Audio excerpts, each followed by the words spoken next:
Can I have Kiran on board? Kiran?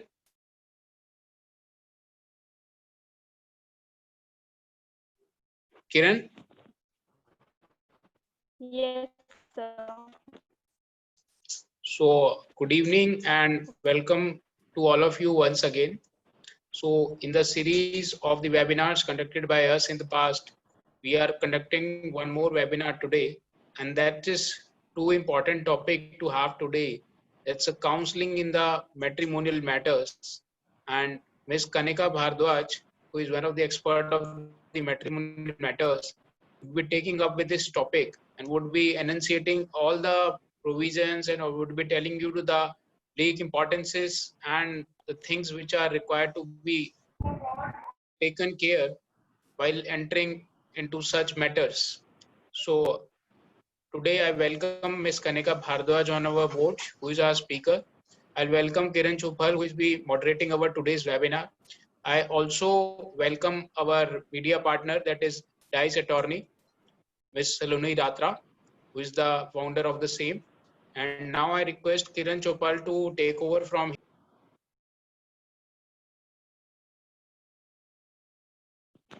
Sure, sir. Am I Over to audible? you. Yeah, over to you. You start, Kiran. Yes, sir. Good evening, everyone, again. Welcome to today's webinar. My name is Kiran Chufal, and I am an intern. Today's webinar is about the importance of counseling in matrimonial disputes.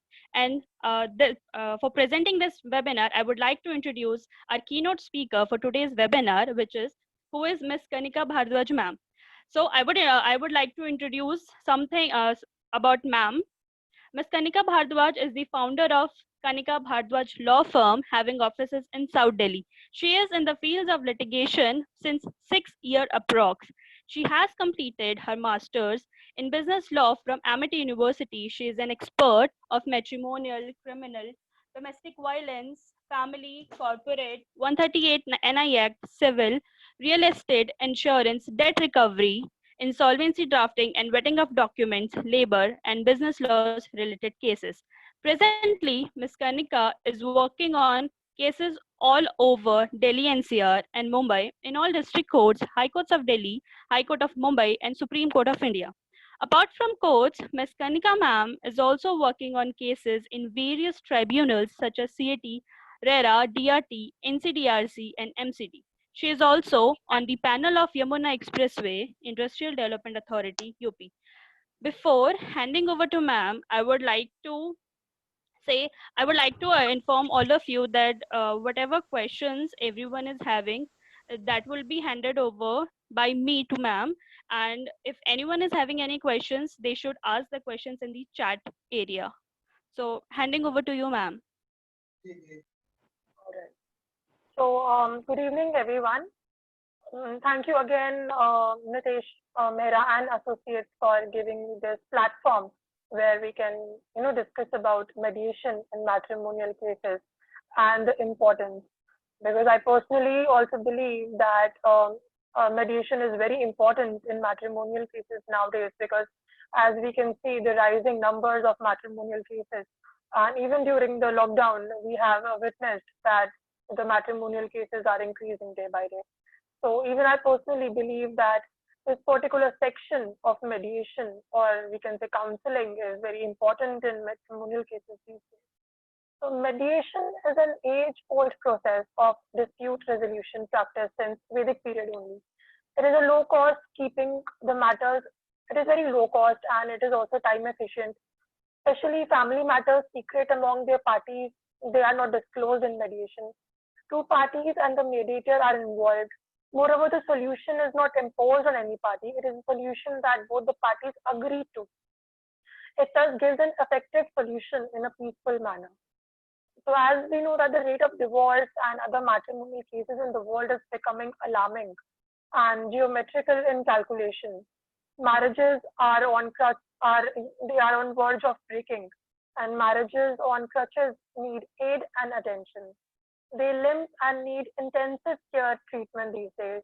Family or matrimonial issues were considered too sensitive to be left to the mercy or adversarial jurisprudence of the present legal system.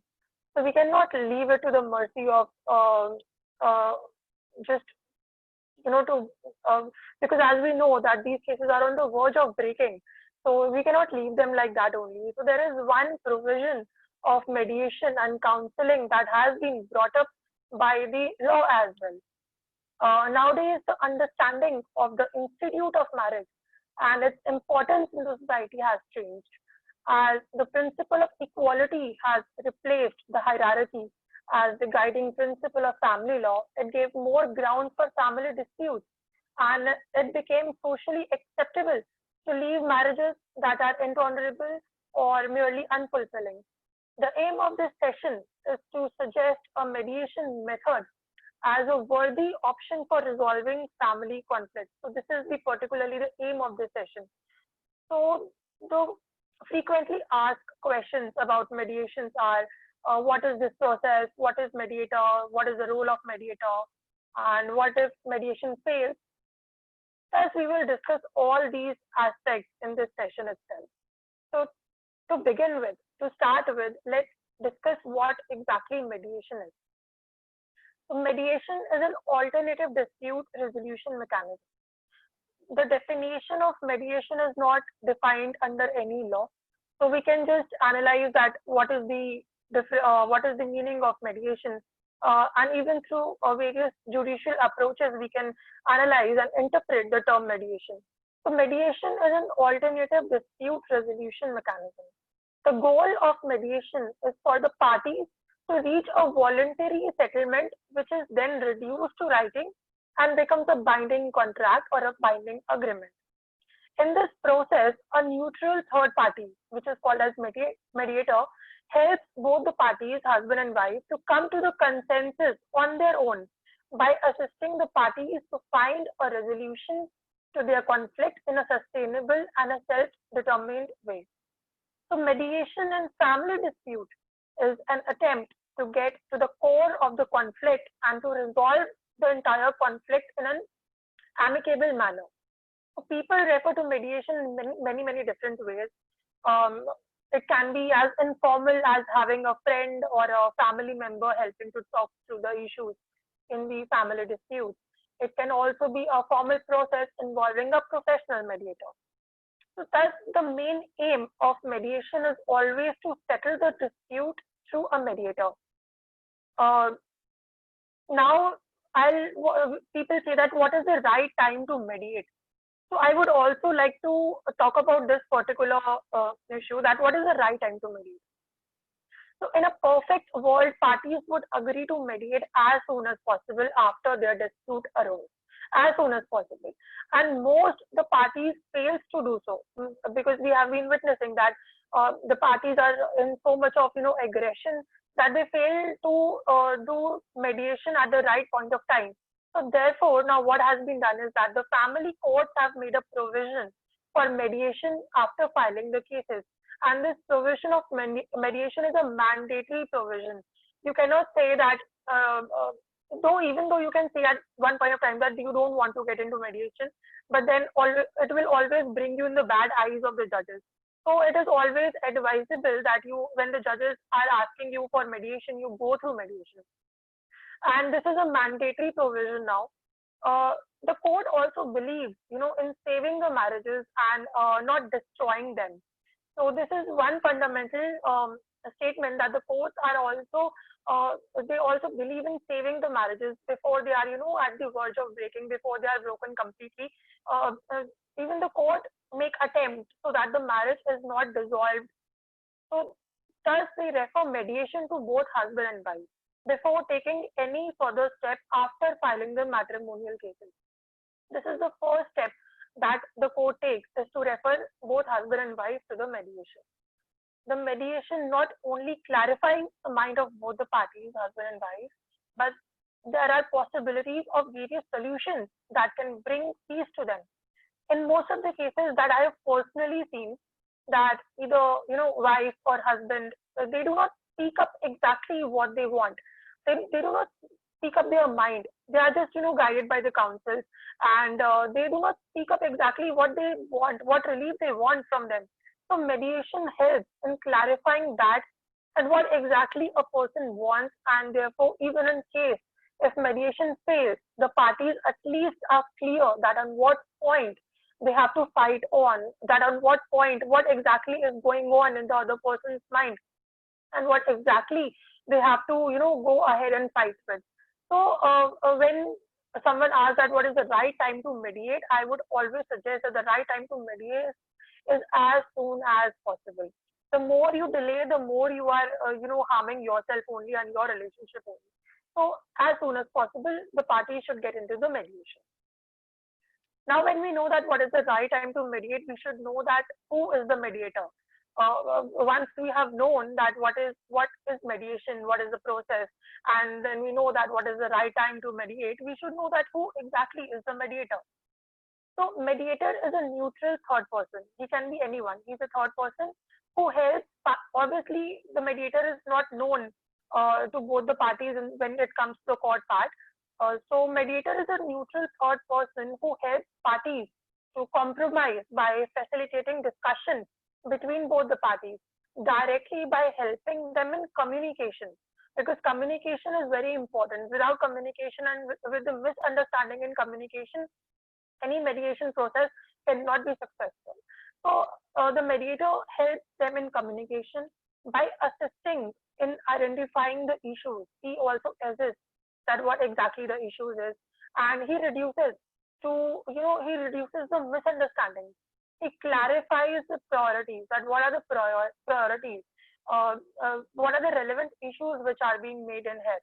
So also he explores the area of compromise, and he also generates the option to resolve the dispute and emphasize more that the settlement is done between the parties, and also emphasizing that it is the party's own responsibility for making decisions which affects them without imposing any terms of settlement on either party. The mediator do not impose any terms. It is the parties only who will have to, discuss and come to a particular settlement or particular terms and conditions. The mediator will not impose his terms and conditions on both the parties. Neither he do have any power of such kind that he will impose the terms and conditions on you. So yes, according to Justice Manju Goel, the strategies to be adopted by the counselor or the mediator in resolving the family disputes are: number one is probing of facts, number two is identifying the real cause of dispute, number three is exploration of possibilities of reconciliation or divorce.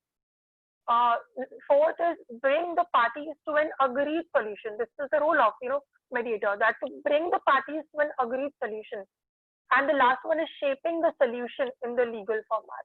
So this is said by Justice Manju Goel, that what exactly are the roles of mediator. A mediator basically has to help and guide the parties to evaluate the reality, testing if divorce happens, and to think and analyze the available amicable options.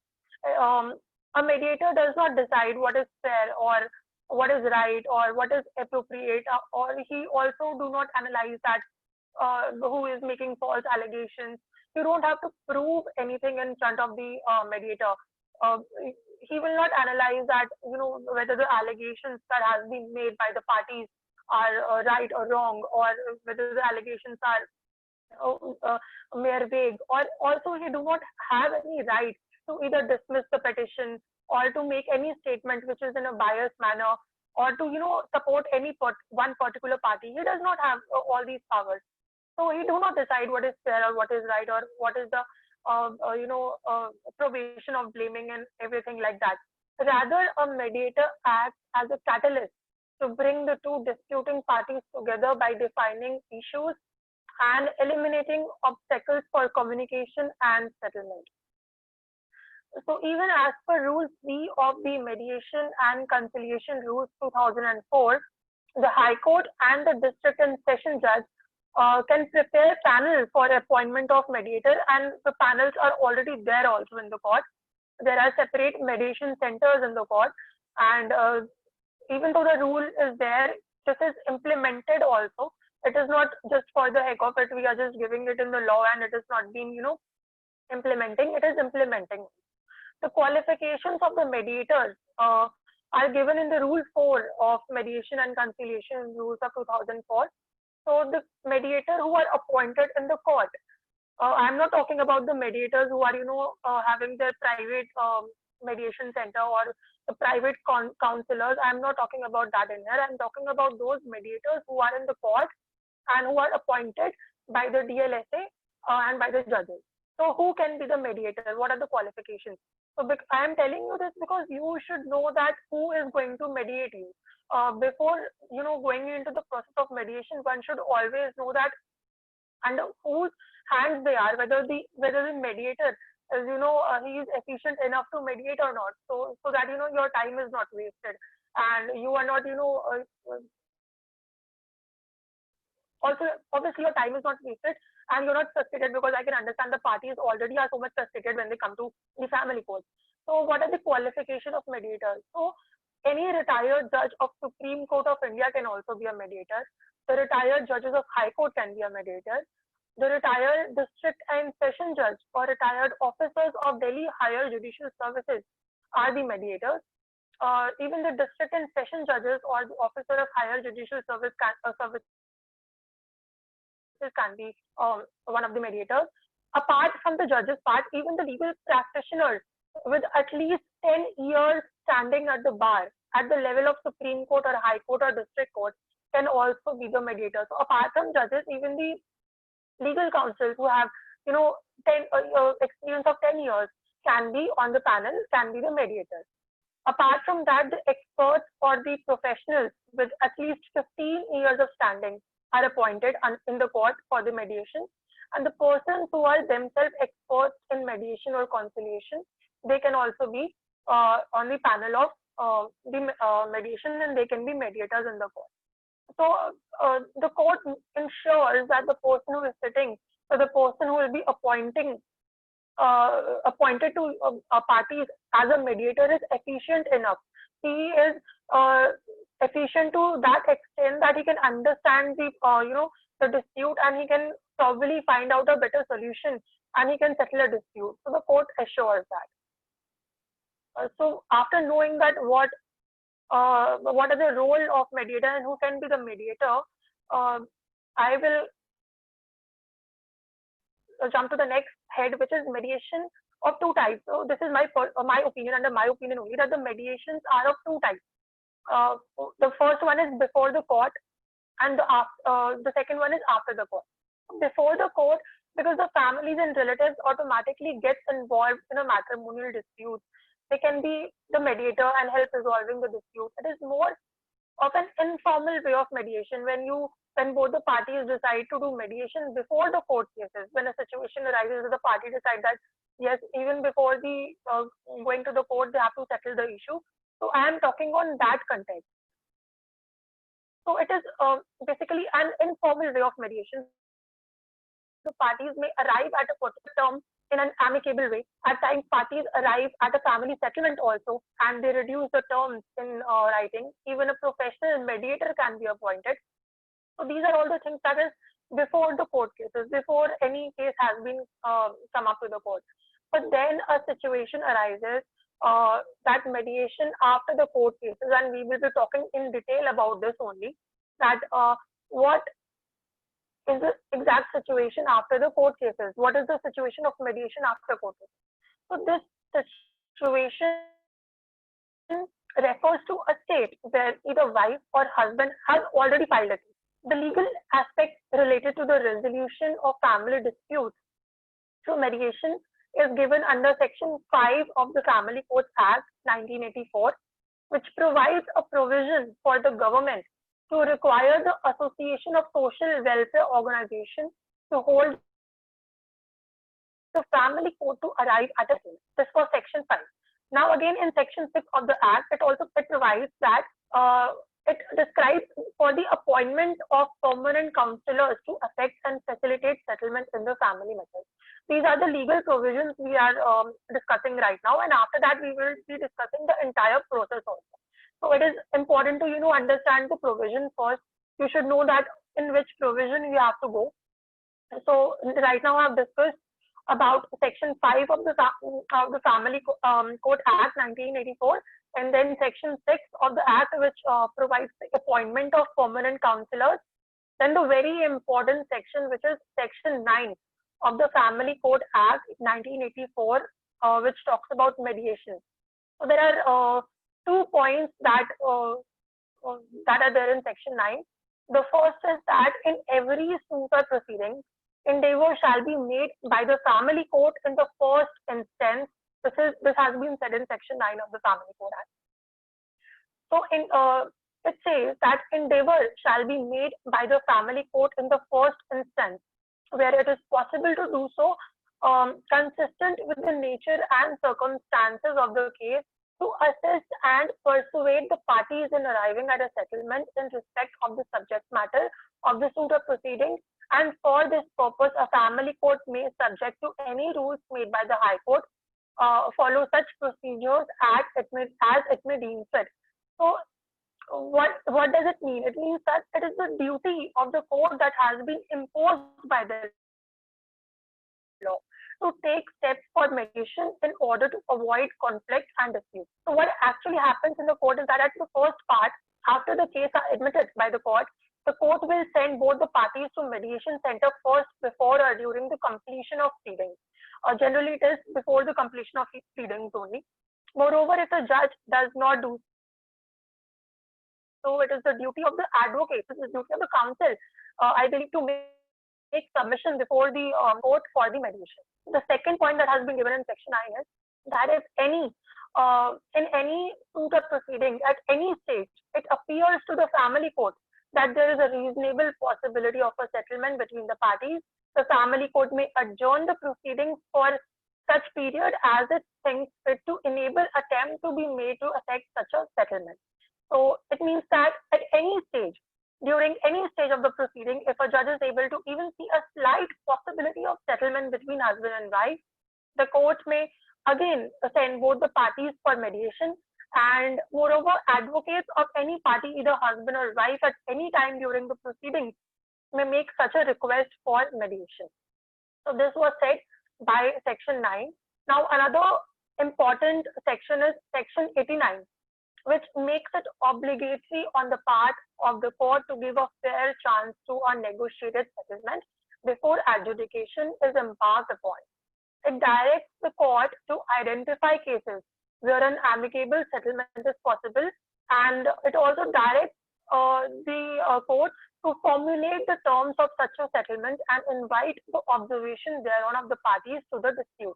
Where the court comes to a conclusion that a mediation is the appropriate mode of settlement, it may be itself act as a mediator. The court may itself act as a mediator and shall effect a compromise between the both of the parties.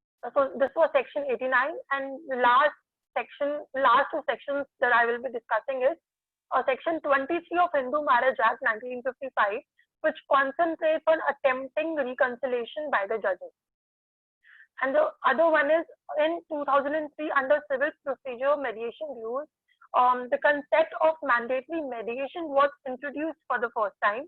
Mandatory mediation allows the court to send a case for mediation without both parties consent when there is an element of settlement and the relationship between parties is such that it is needed to be preserved. So these are all the provisions that are already given in the law for the mediation.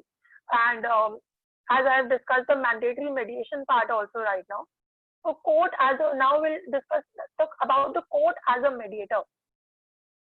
The judiciary is currently inclining more towards mediation as the most viable option for dispute settlement.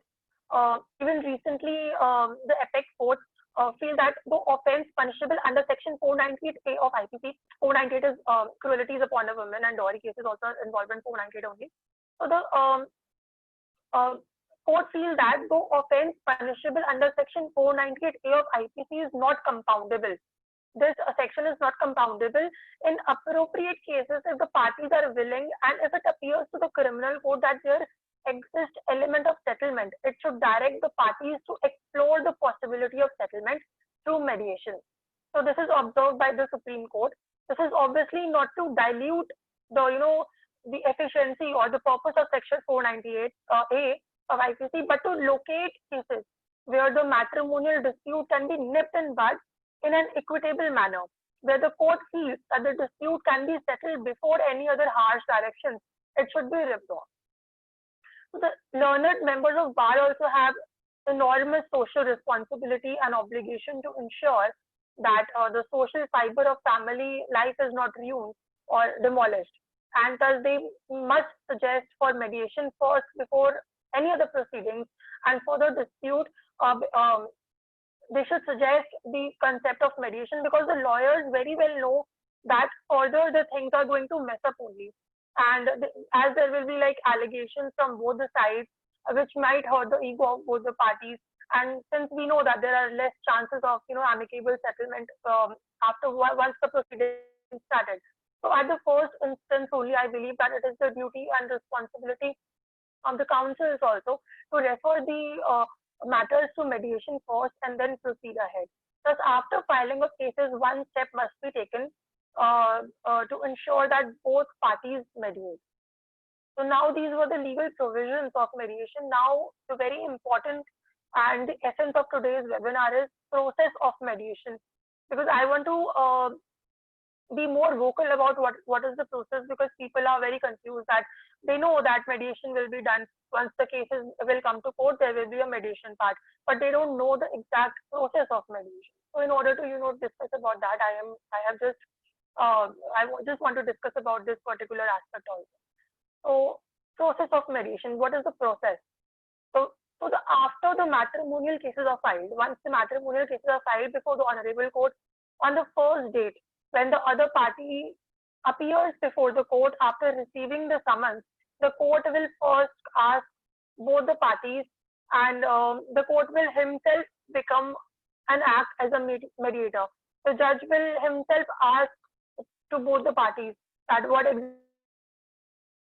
exactly is the issue, what are the allegations, why are you doing all these matrimonial disputes. So the judge will itself, he will talk to both the parties and he will act as a mediator.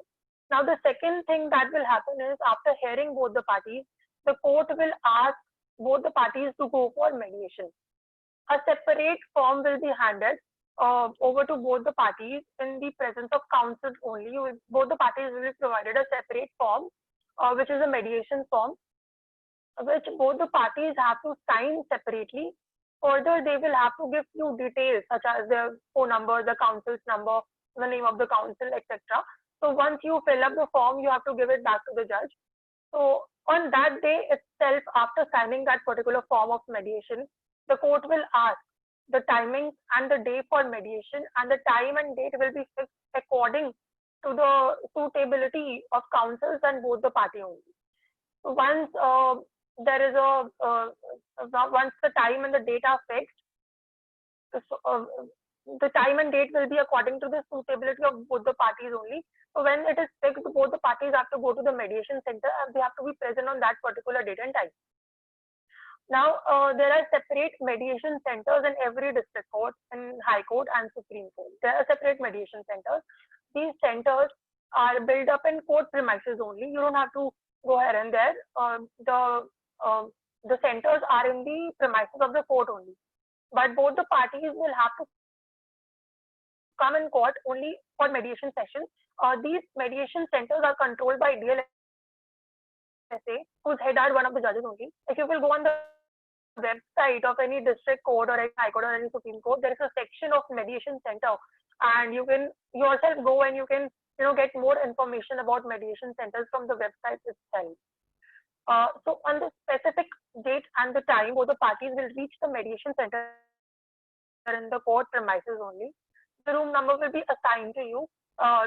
Both the parties can appear along with their counsels also, unlike counseling in CAW cell. In CAW cell, lawyers are not allowed. But in this mediation session, even lawyers, friends, relatives, and even in-laws can also be present along with the parties for efficient mediation session. Now, once the parties and even if the friends or lawyers, once all are there on the particular date and time, the mediator roles come in. The mediator will now hear both the parties first in front of counsel. Then he will hear both the parties in front of family members or relatives. Then maybe on the next session, the mediator may ask for all the people to leave the room for a while in order to talk to both the parties alone. Also, there will be one-on-one session where the mediator will talk to one party at a time separately in order to understand the actual cause of the dispute. So to conclude this, we can say that there can be joint sessions also, or there can be single sessions also. Now, the purpose of joint session is where both husband and wife are there in the front of the mediator. So the purpose of joint session is to gather information. The mediator provides an opportunity for the parties to hear and understand each other's perspective, relationships, and feelings. The petitioner, the one who has filed a case, is allowed to explain his or her case in their own words, followed by the presentation of the case by the counsel and the statement of the legal issues. Similarly, the defendant is also allowed to explain his or her case, followed by the presentation of the case and statement of the legal issues involved by the defendant's counsel. This is in joint session. The mediator attempts to understand the facts, issues, obstacles, and possibilities and ensures that each of the participants is heard. The mediator also encourages communication and asks questions to elicit information.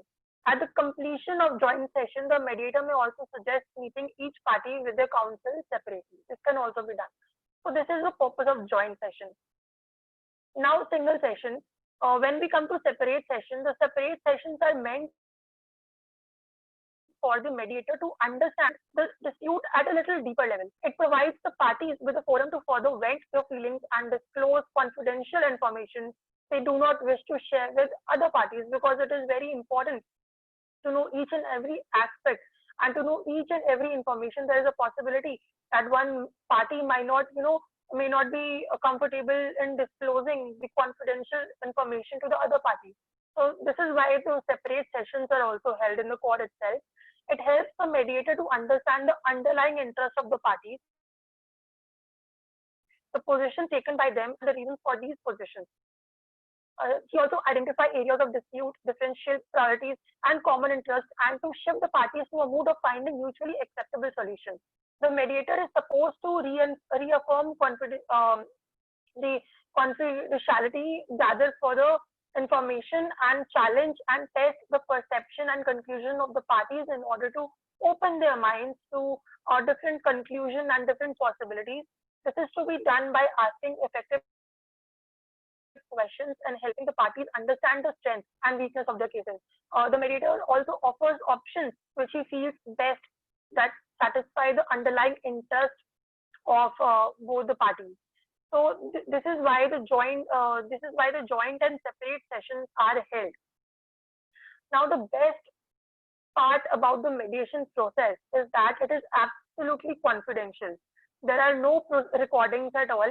Even the mediator do not note down anything while passing the order except marking the presence and taking signatures of the parties. There is no recording at all. Whatever happens and whatever is talked upon is highly confidential, and even the judge will not, the judge will not come to know that what has been discussed in the mediation session. At the end of the mediation, the judge will only come to know whether the mediation is failed or whether the mediation is successful. Because you see, the mediator does not pen down anything or do not reduce it in writing whatever is being discussed in the session. So when the mediation, no matter whether the mediation is successful or the mediation is failed, the judge will only see one thing, that whether the mediation is successful or failed. If the mediation is successful, then the judge will ask to withdraw all the cases from the party. Now, again, there can be two types of settlements that can happen in mediation. The first one is that the parties will give a chance to each other and give a chance to their marriage, and they may take a decision to start living together. So in this case, the judge will ask to withdraw all the cases. He will ask the party to withdraw the cases and to continue with their relationship. Now, second case is where the parties come to a settlement. settlement, they will come to a settlement, but they will say that both the parties are agree for divorce. Well, both parties agree to get separated amicably without any dispute. Then the terms and conditions will also be discussed in mediation only. The mediator will then draft a settlement agreement. He will reduce everything into writing, all the terms and conditions on which both the parties have agreed to, and then both the parties will sign the settlement agreement. So these are the two situations which can come out of the mediation. Then the mediator will give original copy to both the parties when the dispute is settled, whether they have decided, whether the couple have decided to continue with the marriage and give a chance to the marriage, or whether the parties have decided to end or dissolve their marriage. In both the cases, the mediator will give original copy to both the parties on the same day. After that, both the parties will withdraw the contested divorce and file a mutual divorce. In case where the parties have settled and have agreed for a mutual divorce, they will withdraw all the contested divorce, and they will withdraw the domestic violence and dowry cases and other custody of child, whatever XYZ cases. The party will withdraw all the cases and they can move ahead with the mutual divorce. And along with the settlement deed, it will be made as an annexure in mutual divorce. So the copy of settlement deed is important in that aspect. Now the parties have the right to change the mediator also when the entire process is done. This situation is when the settlement has been done. In case where the settlement has failed, in case where the mediation has failed, the particular file, what will mediator do is mediator will send that particular file again in the court where the case was filed, and then the case will continue with the as per the laws with the proceedings. Whatever every stage of the laws will be then be dealt with. There will be evidence also, there will be completion of proceedings also, there will be cross examination also, and there will be judgment. So then the process will proceed according to the law if the mediation has failed. But if the mediation is successful, then you will get the orders of the copy, and the entire whatever the cases you have filed, it will have to be withdrawn by the parties. So another thing that which is very important is that the parties have the right to change the mediator also at any point of time. In case any of the parties feels that the mediator is not efficient, or the mediator is biased, or something like that, then an application may be made before the same court through counsel to change the mediator. The reasons for such prayer must be mentioned in the application. If the court deems fair and proper, the court will also change. The court has the power to change the mediator also at any point of time. So now, when we know the process of mediation, we can understand that mediation is voluntary. It means that at any point of time where the parties wishes to end the session, they can simply inform the mediator also. This is also one of the very important aspects that there are possibilities that while going through mediation sessions, the arguments can heat up. There can be a time, there can be a point where the parties think that no, they cannot do mediation. They are not in the form that they can take ahead the mediation session, and there is no point of mediation only. It is merely a waste of time. So in that case, the parties can simply inform the mediator that they want to end the mediation session, and in that case, the mediator will write it down that the parties have requested to end the mediation session, and the mediation session will be ended there onwards, and the file will be sent to the court itself, and then whatever the proceedings were continuing, the proceeding of the case will continue. And we also know that the mediation is confidential. Only you decide what information may be shared with the other party or the court. Mediation is also transparent. There are no surprises in mediation, as there may be a time where you get surprises in court, but there is no surprises in mediation. It is totally transparent, absolutely transparent. It is time and cost efficient also, and then it is informal. It can be said as informal also, because focusing on the parties' interests rather than the rules or procedure and evidence. So mediator, what is mediator doing here is he's focusing on the interest of parties. He's not focusing on evidence. He's not focusing on any rules or procedures. He's merely focusing on what your interest is. And then mediation is flexible, which it enabling the party to resolve the dispute by themselves only. Because as I have said, the mediator cannot impose any terms and conditions on you. you have to decide what your interests are and what your rights are. So after this, I would like to discuss about points that you should know. So the first point is that there is no fixed procedure that must be followed. There is no fixed procedure of mediation. Though the time limit has been fixed for mediation, the mediator must give his report before the Honorable Court in 90 days. Thus, the dates of mediation session is given on weekly basis, unlike the court cases, which are date in a month or two. The sessions are held on weekly basis. The time can be extended. The 90 days time period I'm talking about can be extended if the mediator feels that he can help parties resolve the dispute, but maximum of 2-3 sessions more. Though it has not been defined, but as per my personal experience, I'm telling you that it can be extended for 2-3 more sessions, but not more than that. Otherwise, mediation session has to be completed within 90 days. The other point that you should know is that the settlement has the binding nature of a contract and is enforceable in court of the law. It is not a agreement or contract just for the heck of it. It has a binding nature. The last point that I want you all to know is that in case of no settlement is reached between the parties, I've already discussed about this point also, but again, just in order to brush up, in case no settlement is reached between the parties, the case is returned to the referral court stating failure to settle. The proceedings of the mediation are kept confidential and it cannot be revealed to the court. As I've already said, that even the judges will not be able to know that what exactly happened in the mediation process, what are the allegations, what are the contentions, what are the submissions of both the parties.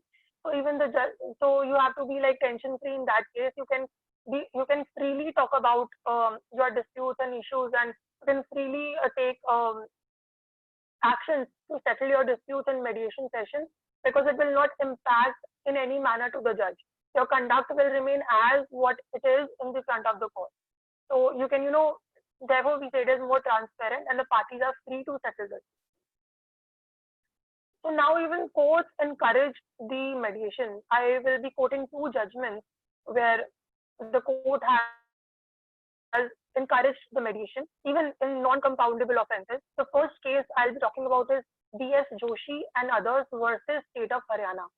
I repeat, B.S. Joshi and others versus State of Haryana. This judgment is very easily available on Google. In this case, the court held that criminal proceedings can be quashed at the discretion of High Court by the use of power vested in the court according to Section 482 of the Criminal Procedure Code. It was an appeal petition to the Supreme Court. The wife has lodged an FIR against the husband, and later, after the mediation, she makes a statement in the court that the relationship should be given a chance. So first she files an FIR in the court, and then after mediation, she makes a statement that she is of, there is a possibility that she should give another chance to the relationship. So this happened because court has encouraged mediation. According to the Supreme Court, court should encourage reconciliation, especially in the matrimonial disputes of such kind. So in this case, the FIR was quashed just because of the mediation process. The other case that I would like to discuss here is in Mohammed Mustaq versus Mohammed Mustaq Ahmed versus State. So I repeat, Mohammed Mustaq Ahmed versus State. So in this case, the wife filed a divorce petition alongside an FIR against the husband under Section 498 IPC. After dispute arose between the couple subsequent to the birth of a girl child. So the Karnataka High Court directed the parties to mediation under Section 89 of CPC that we have already discussed. The matter was settled amicably through mediation, after which the wife decided to quash the FIR. The court allowed this, stating the court, in exercise of its inherent powers, can quash the criminal proceedings or FIR or complaint in appropriate cases in order to meet the ends of justice. So these were the very 2 important cases where the court has encouraged the mediation part. Now, what are the benefits of mediation? The first benefit of mediation is that dispute can be dealt promptly. So unlike in the court, it may take 4-5 years also for the dispute to settle or the judgment to come. But in mediation, the dispute can be dealt promptly. Number 2 is it provides an opportunity to address the situation before the problem accelerates. Because once you come into the court, the problem will accelerate only. There will be more allegations, there will be more blame game. So it is a mere platform where an opportunity is given to both the parties to address the situation before the problem accelerates. The third one is parties control the outcome of the dispute. It is the parties. It is in the hand of parties only to control the outcome. Whether they want to settle, whether they don't want to settle, nobody is going to force you to do anything. It is in your control. It provides a win-win situation for both the parties as they play an important role in formulating the terms of the settlement. The next one is it improves the relationship between disputing parties, because I believe that even the communication and even the ego problems are the gap nowadays. So when you come in mediation and when you sit in the front of the mediator and communicate with the help of the counsels in a more appropriate and mature manner, it improves the relationship between the disputing parties. So obviously there is a possibility of mediation, or there is a possibility of successful mediation and settlement when the parties, communicate and the relationship between them is improved a bit. It also creates a forum where disputes and issues can be heard and addressed by the parties with the help of a neutral third party. The last benefit that I'll be discussing about is it saves money, as the disputes are promptly settled, or if not settled, are referred back to the court immediately. So in case the dispute is settled, your entire litigation fees or your entire fees on everything is saved because the dispute is now settled. The only one disadvantage of mediation that I believe, and in my personal opinion, is that success is not guaranteed in mediation. It is only a process. It is not an outcome. It is a process that both the parties should go through, but you cannot guarantee whether the outcome will be positive or negative. So success is not guaranteed in mediation. Mediation may also be unsuccessful and may not lead to a settlement between the parties involved. The parties will then have to resort to the money and time intensive court system after already wasting an important amount of time in mediation. So yes, it is in mediation the success is not guaranteed, but you have to go through it. So 2 points that I want to discuss here is, before going to mediation, what you should do before going to mediation. Number one is always discuss about what to reveal and what not to reveal. Always discuss to your lawyer about it. Once the judge has said that you have to go in mediation, you will be given a date, or you will be given ample amount of time to discuss it with your lawyer. So you have to discuss it, that what to reveal and what not to reveal, because in case the mediation fails, there are certain evidences that your lawyer might have planned to use it or confronting the other party at the time of evidence. So the lawyer will guide you exactly how and what to reveal. So this is very important before going to mediation. And the second thing that a person can do is can talk to opposite counsel also. So while talking to the opposite counsel, you can find out if other party feels that the case is ready to settle or not, and the reasons why and why not the case is ready to settle. It can also be helpful to have the mediator talk confidentially with both the sides in advance, only to find out if they are ready to resolve the case. Because once you talk to the opposite counsel, you will get to know that exactly that whether the matter is going to settle or not, whether you should give your time in mediation sessions or not. So these 2 things you should do before going to mediation. Number one is to talk to your lawyer so as to what to reveal and what not to reveal, and you can talk to the opposite counsel also before going to the mediation. Now, during mediation, what clients and lawyers should know that I'm discussing right now, that what you should know during the mediation. This was what I told you was before the mediation. Now I'll be discussing about during mediation, what points are there that you should keep in mind. The first is, the mediator's role is to be neutral. The clients and the lawyers should know that the mediator role is to be neutral. The mediator will not attempt to decide who is right or who is wrong. Number 2 is, it is not enough to impress the mediator.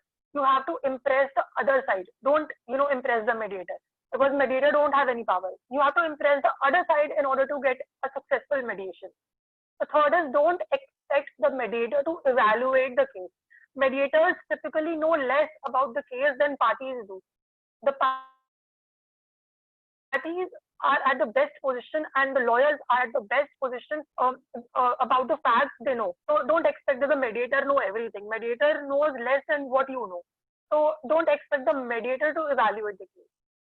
So next is people are far more willing to compromise with those whom they respect and whom they find to be reasonable and courteous. So you have to also see the behavior of the mediator, whether you have to you have to just analyze that whether he will be able to help you in mediation or not. You have to analyze that also. Next is you cannot risk damaging your credibility through through exaggerating or false statements. So just keep in mind that don't exaggerate your You are exaggerating your allegation. in court. It is okay if you are exaggerating your statements or allegations, but it is always advisable that in mediation session don't exaggerate your statements. The next is you must give the other side also that you must give time to other side also and listen what they say, because it is very important. Even if the mediation fails, it is very important to know and to analyze that what exactly the other party is thinking and what exactly relief they want. The next is be prepared to agree with the opponent when they are right. In mediation, you have to at times you have to agree to the opponent also, because when you are going to a mediation, make sure that you want to make the mediation successful. If you are going into the mediation just for the heck of it, then there is no point of then you cannot obviously you cannot conclude that the mediation is going to be successful. If you have the aim in the mind that you have to make the mediation successful, you should be prepared to agree with the opponent also, only at times when they are right, not all the time, at times when they are right. So this is the mediation thing I'm talking about, because in court, obviously, you have to exaggerate the allegations and you will be playing smart, but in mediation, there is no need. So the next is be prepared to stay until the case is resolved or until the mediator says that, now the time has reached that there can be no settlement done. Have patience, prepare and cooperate in mediation sessions, which may actually help you in both the cases, if mediation fails also or it is successful also. Next is that remember your objective. The goal of mediation is to end the dispute. Ironically, some position, or it may appear that the other party is prolonging the dispute, but you have to play a little more mature in mediation. You can express your outrage though, but you have to remember your objective, that you are here to mediate and to end the matter and to dissolve the matter and not to exaggerate it. Also, the other point that I would like to say is that avoid any threats or offensive remark in the court. This is for the clients and for the lawyers as well, because at times you get over aggressive and you make such threats and offensive remark in the mediation, which is obviously it will give a negative impact on your conduct. So avoid threats and offensive remark and show your interest in settling the case. Speak directly to the other side rather than speaking to the mediator. You can directly speak to the other side as well, because the mediator is not a judge. He is there only to mediate. So you can talk to the other party directly also. You have to show your interest in settling the case. So these were the points that I believe that a lawyer and the client should know during the mediation. Now, to conclude, I would say that there is a very famous statement that Abraham Lincoln has said, that a good settlement is better than a good lawsuit. So now we know everything about the mediation, the process, the importance. Now we know that what points we have to take care before going to mediation and during the mediation also. So with this I conclude, and with this I give it to the organizers for the further question and answer section. Yeah, thank you, Kanika. May I request now Kiran to kindly take up the questions as they are posted in the chat box. Kiran, over to you. Okay, sir. Ma'am, the first question has been asked by Richa Sharma. And the question is it important to appoint someone from a legal background only for a mediation process?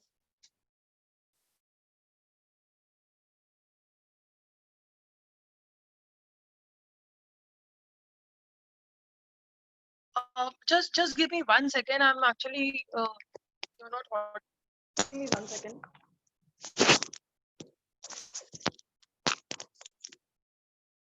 Yeah. Kiran, can you come again? Kiran. Yes, sir.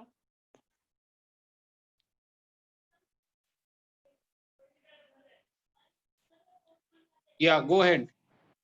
The first question has been asked by Richa Sharma, and the question is, in the mediation process, is it important to appoint someone from a legal background only as a mediator?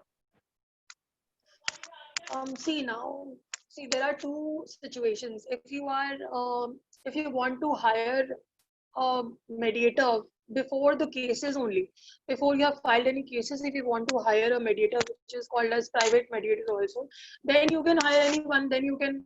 It is not mandatory that it must be lawyer only. But when it comes to the court, again, the mediators are already appointed. You don't have to appoint a mediator when the cases are in the court.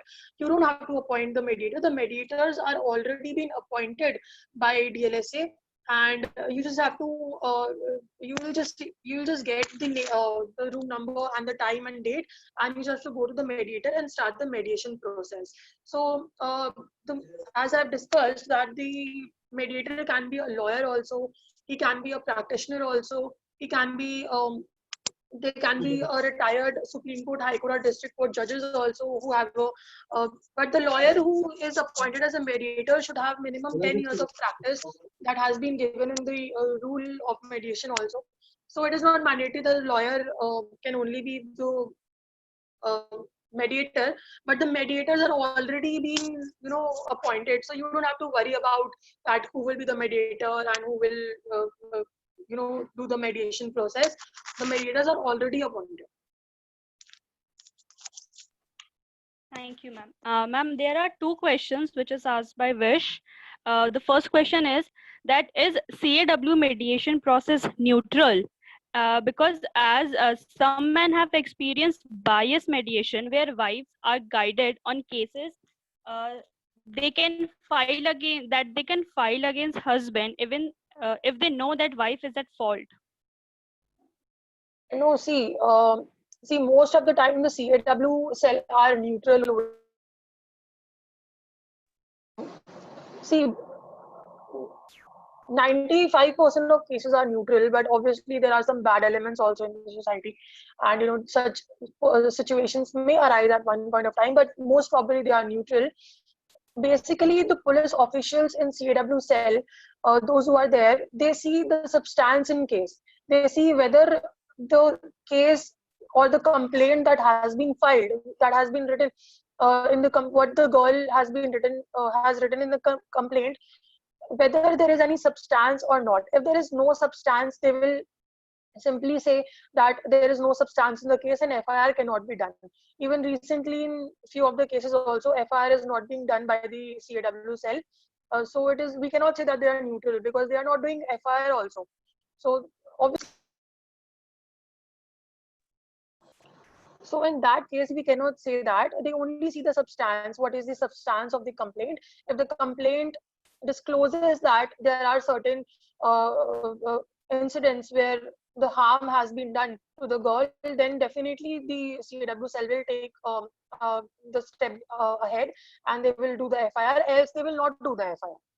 So if you will see in Google also, you will find many cases, you will find many of the instances. If you speak to NGOs also, you will find many instances where the CAW cell has not done the FIR in the case where the girl is making false allegations.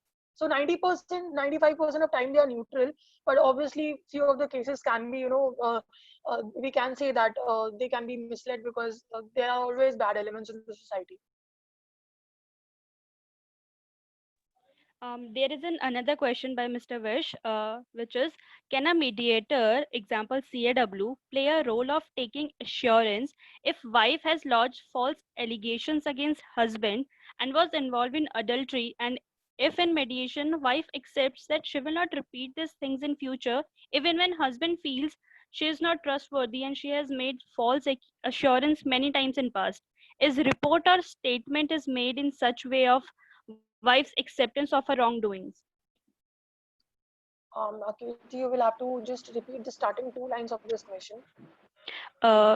Starting is, can a mediator, example CAW, play a role of taking assurance if wife had lodged false accusations against husband and wife was at fault and she claimed between the mediation that she will not repeat the All right. same. I understood the question. I understood. So, the mediators like CAW, they do not have any role to play. They do not have any powers. They have only one power, that they can, do FIR, or they can not do FIR. This is the only thing they can do. Rest, they cannot do anything. They cannot, decide that who's the party who was at fault, or they cannot decide that what is right, what is wrong. When a party comes to a CAW cell or a mediation cell, a mediation center, the only job of the counselors in the CAW and otherwise also is to do counseling, and then to analyze that whether the case is made out or whether the case is not made out. They do not have any role in proving the case, that whether also they do not have any role in front of the judge. Also, they do not have any role. Only one thing that can actually empower your case is that if the FIR is not filed uh, by the CAW officials, the husband side can always use it as a defense, that even the CAW cell has refused to file an FIR. This is the only point. Otherwise, there is no role of such a mediation, CAW mediation cells or mediation centers also. Otherwise, there is no role. Apart from mediation, there is no role. Ma'am, there is another question by Sachin. He says that, as you said, mediation is a part of process. It's applicable in contested divorce or even in mutual consent joint petition cases too. No, it is only applicable in the contested divorce. It is not applicable in mutual divorce, because in mutual divorce, the parties who comes to the court, they already agree on divorce. They are already agreed upon. They give the settlement terms already in the petition. So the mediation is not mandatory or is not being done in mutual divorce cases. But in contested divorce, mutual divorce case can already be said it is settled case only. There is no dispute. The husband and wife, they already have settled the dispute in an amicable way. That is why they have come through mutual divorce. But it is not the case in contested one. The contested, the dispute is already there, and the dispute is not settled. So the court has to take a step to settle the issues and to come out to an outcome that the dispute is settled amicably. So it is only in contested divorce cases and not in mutual divorce. Ma'am, there is another question by Mr. Shobhit Mahant. He asked that if both the parties settle the matter in mediation and if one of the party does not follow the terms and conditions of mediation order, then what is the remedy left with other party who are following the terms and condition of mediation? All right. So one remedy that the parties have is that once the settlement agreement has been brought on record, this is only when the agreement is brought on record. In case the agreement is not brought on record only, then obviously there is no such defense made out. But when the settlement agreement is brought on record, a party can always go for contempt. Parties can always go to high court also. They can approach high court also for the contempt petition, or they can make an application also. And then the husband side or the wife side, whoever is withdrawing from the terms and conditions which has been reduced to writing in a settlement agreement, in that case the other party, obviously it leaves a negative impact on court, so it can be used as a defense in itself. It is a defense in itself, we can say.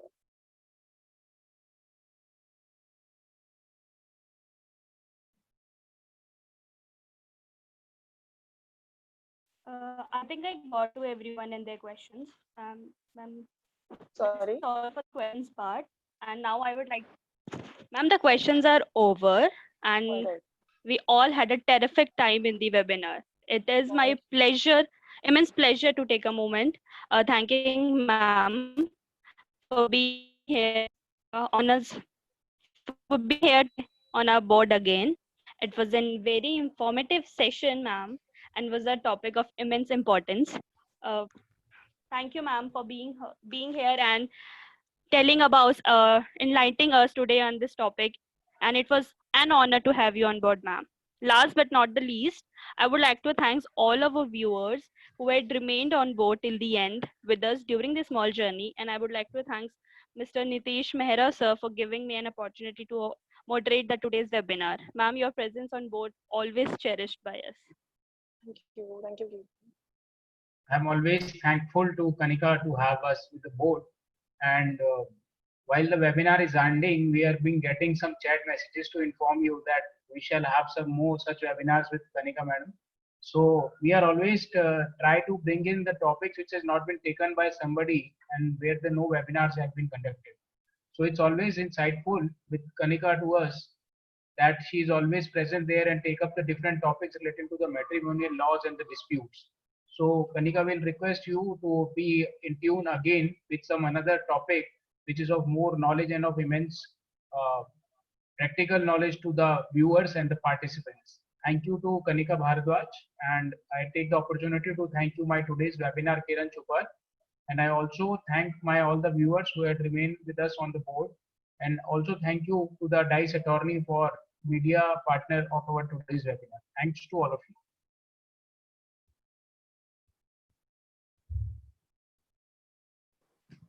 Thank you. While you are back, tell me just one thing. आपको अच्छा